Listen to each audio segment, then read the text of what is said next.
নমস্কার।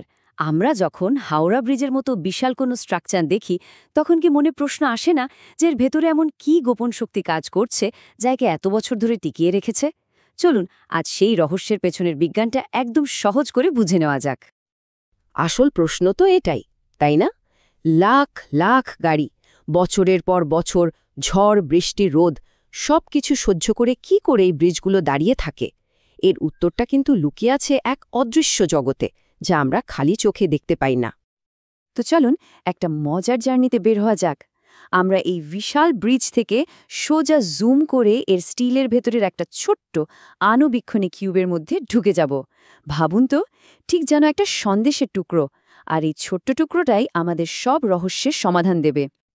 তো চলে আসা যাক এই অদৃশ্য জগতের মূল কথায়। এখানে সবচেয়ে গুরুত্বপূর্ণ দুটো খেলোয়াড় হল স্ট্রেস আর স্ট্রেইন। পুরো খেলাটা কিন্তু এদেরকে ঘিরেই। ভাবুন, ওই সন্দেশের টুকরোটাকে আমরা দু আঙুল দিয়ে চেপে ধরলাম। এই যে বাইরে থেকে চাপটা দিলাম, এটাই হলো এক্সটার্নাল লোড। কিন্তু মজার ব্যাপার কি জানেন? সন্দেশটাও কিন্তু চুপচাপ বসে নেই, ও ভেতর থেকে পাল্টে একটা বাধা দিচ্ছে। মেটেরিয়ালের ভেতরের এই যে রেজিস্ট্যান্স পাওয়ার, ব্যাস এটাকে আমরা বলি স্ট্রেস।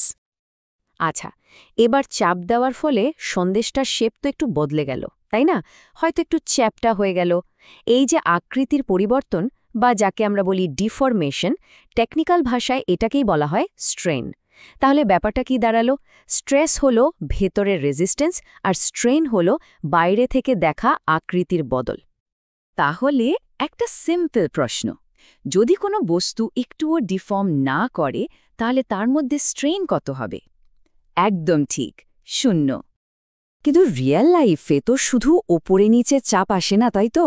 চাপ তো সব দিক থেকে আসতে পারে, পাশাপাশি, কোনাকুনি, সব দিক থেকে। এই সিচুয়েশনটাকেই বলা হয় 3D স্ট্রেস। আর হ্যাঁ, এখানেই ব্যাপারটা একটু কমপ্লেক্স হয়ে ওঠে, কারণ তখন আমাদের সব দিকের ফোর্সগুলোকে একসাথে হিসেব করতে হয়। এখানেই একটা দারুণ জিনিস আছে, যাকে বলা হয় স্ট্রেস ইনভ্যারিয়েন্স। চলে আসা যাক আবার ওই সন্দেশের এক্সাম্পলে। আমরা যে অ্যাঙ্গেল থেকেই দেখি না কেন, সন্দেশটা যে একটা চাপের মধ্যে আছে, তার কিছু কোর প্রপার্টিজ, কিছু মূল বৈশিষ্ট্য কিন্তু সবসময় সেম থাকবে। এই যে কনস্ট্যান্ট প্রপার্টিগুলো, এগুলোই হলো স্ট্রেস ইনভ্যারিয়েন্স, আর এগুলো আমাদের অ্যানালাইসিসকে অনেক অনেক সিম্পল করে দেয়। তো চলুন এবার এই অদৃশ্য জগতের দুটো গোল্ডেন রুল জেনে নেওয়া যাক, যেগুলো সব কিছুকে কন্ট্রোল করে। First rule, equilibrium equations. এর মানে কি? এর মানে হলো ওই যে ছোট্ট পার্টিকেলটা, ওই সন্দেশের কণাটা, তার উপর সব দিক থেকে যে ফোর্সগুলো আসছে তাদের নেট রেজাল্ট হচ্ছে 0। মানে পার্টিকেলটা স্টেবল আছে, ছিটকে বেরিয়ে যাচ্ছে না। ভাবুন তো, যদি না থাকতো তাহলে তো পুরো স্ট্রাকচারটাই ভেঙে পড়ত। সোজা কথায়, পুরো সিস্টেমটা শান্তিতে আছে। আর সেকেন্ড রুল হচ্ছে কম্প্যাটিবিলিটি ইকুয়েশনস। এটা আরও মজার। এর মানে হলো চাপের ফলে শেপ বদলানোর পরেও ম্যাটেরিয়ালের পার্টিকেলগুলো একে অপরের সাথে লেগে থাকবে। ওদের মধ্যে কোনো গ্যাপ তৈরি হবে না, বা ওরা একটা আরেকটার ওপর উঠেও যাবে না। যদি এই মিলটা না থাকতো তাহলে কি হতো?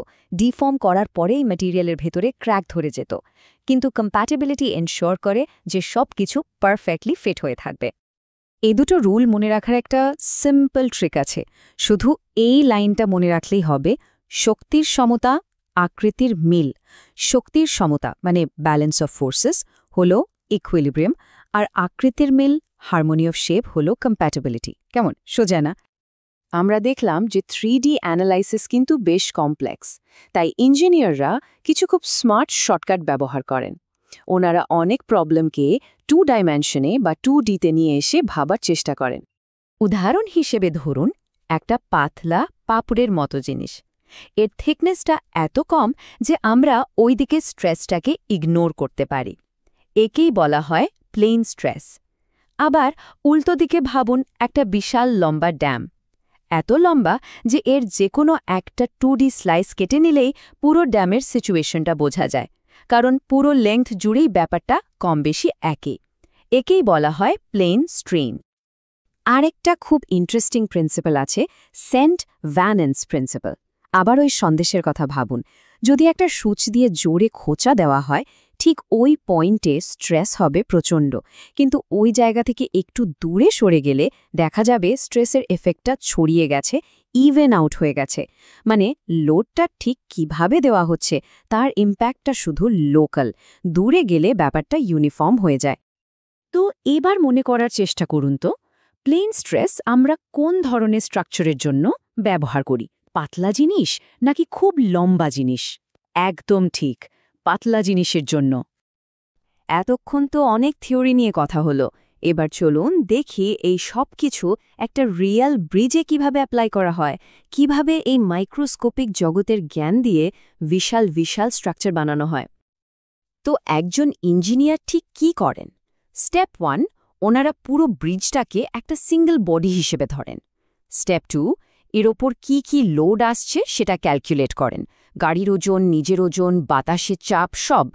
তারপর স্টেপ 3, ব্রিজের একটা ক্রিটিক্যাল পার্ট, ধরুন একটা বিম, তার ভেতরের একটা ছোট্ট এলিমেন্টে জুম ইন করেন। আর ফাইনালি স্টেপ 4, ওই ছোট্ট এলিমেন্টের উপর স্ট্রেস আর স্ট্রেনকে আমাদের শেখা রুলগুলো দিয়ে অ্যানালাইজ করেন, দেখেন যে ওটা সেফ কিনা। ভাবা যায় একটা ছোট্ট পয়েন্টের হিসেব থেকে পুরো ব্রিজের সেফটি নিশ্চিত করা যায়। তাহলে এই পুরো আলোচনা থেকে আমাদের কি টেক হবে, আর কেন এই নলেজটা ফিউচার ইঞ্জিনিয়ারদের জন্য এত এত ইম্পর্ট্যান্ট? চট করে একবার রিক্যাপ করে নেওয়া যাক। আমরা শিখেছি স্ট্রেস মানে ভেতরের রেজিস্ট্যান্স, স্ট্রেন মানে শেপের পরিবর্তন, স্ট্রেস ইনভেরিয়েন্স যেগুলো কনস্ট্যান্ট থাকে, দুটো গোল্ডেন রুল, ইকুইলিব্রিয়াম আর কম্প্যাটিবিলিটি, আর 2D সিম্পলিফিকেশনের জন্য প্লেন স্ট্রেস, প্লেন স্ট্রেন আর সেন্ট ভেনান্স প্রিন্সিপাল। সব মনে আছে তো? এখনকার দিনে এই সব কমপ্লেক্স ক্যালকুলেশন তো কম্পিউটার সফটওয়্যারই করে দেয়, যেমন ফাইনাইট এলিমেন্ট মেথড বা FEM। কিন্তু একটা কথা মনে রাখতে হবে, সফটওয়্যার শুধু একটা টুল। ও যে রেজাল্টটা দিচ্ছে সেটা ঠিক না ভুল তার কমন সেন্স কিন্তু সফটওয়্যারের নেই। সেটা বোঝার জন্য এই ফান্ডামেন্টাল কনসেপ্টগুলো ক্লিয়ার থাকা খুব খুব জরুরি, নইলে একটা ছোট্ট ভুল থেকেও কিন্তু বড় দুর্ঘটনা ঘটে যেতে পারে। এই ফান্ডামেন্টাল নলেজটাই কিন্তু ফিউচারের দরজা খুলে দেয়।